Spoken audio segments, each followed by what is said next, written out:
Hi, I'm Katrina Baxter, bringing you the latest hot topics we've been covering on MediaWrites in the past month.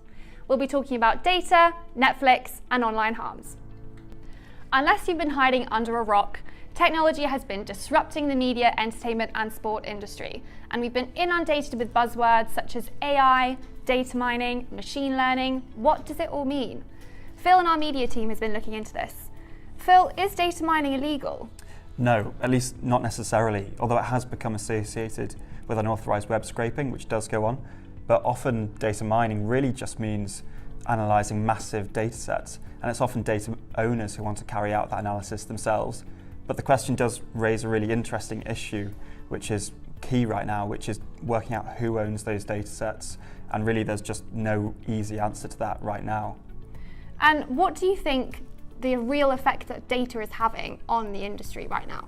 Well, I think the really interesting thing is that although data mining and AI sounds like this otherworldly concept that is not happening, actually it just happens behind the scenes and consumers don't see it, so it is going on right now. And really obvious examples are Netflix and Spotify recommendations that we all see. But I think what's going to be really interesting, what will be mind-blowing change for all of us, will be when those technologies start coming together to create content. And that's also starting to emerge as well. So there are things like OpenAI and Boomi, which is a music startup, and they're developing really quickly, getting better very quickly. And I think that once these industries and technologies really crack the technology, we'll start to see them coming together, and we'll start to see them challenging the creative industries and maybe even changing democracy. With Brexit clogging up almost every single one of our news channels as of late, it was quite refreshing to see Oprah Winfrey release Apple's new TV Plus service. Now, we're all aware of the impact OTT platforms are having on the TV and film industry, with many competitors trying to give Netflix a real run for their money. Janie has been looking into this. Janie, what do you think is the biggest change that Netflix has brought about in the TV industry? I mean, Netflix has brought about lots of different changes, but one of the biggest changes that's really ruffled a few feathers is them being the first company that's negotiated buyouts with no residual payments, so which has obviously upset the creatives. So it'll be interesting to see whether other companies follow suit.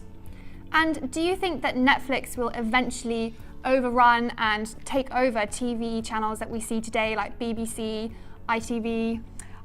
We think it's a possibility. We've seen the traditional channels like BBC and ITV coming together and releasing BritBox this year. But in Europe, it's a slightly different story. Netflix isn't quite as dominant. So if you head over to the MediaWrites website, you can read our article and see what's going on both in the UK and in Europe. The government has released the much anticipated Online Harms White Paper, imposing a new statutory duty of care on online platforms to protect their users against online harms. Now, the government has set itself a paradoxical goal of making the UK both the safest place to be online, but also the best place to start a digital business. Lizzie has been investigating this further and has been analysing the white paper. What has been the initial reaction to the report? In a word, polarised. If you ask some people, this is a move that's long overdue and is absolutely essential to protect our children and even our way of life. Whereas others are saying that it's unjustified, it's unnecessary, and it's going to usher in unprecedented levels of government censorship. When we think about the legal reaction, there's definitely a fair amount of scepticism about how to regulate some of these more nebulous harms in practice. I mean, how do you draw the line between what might be unacceptable to some and to others just robust debate?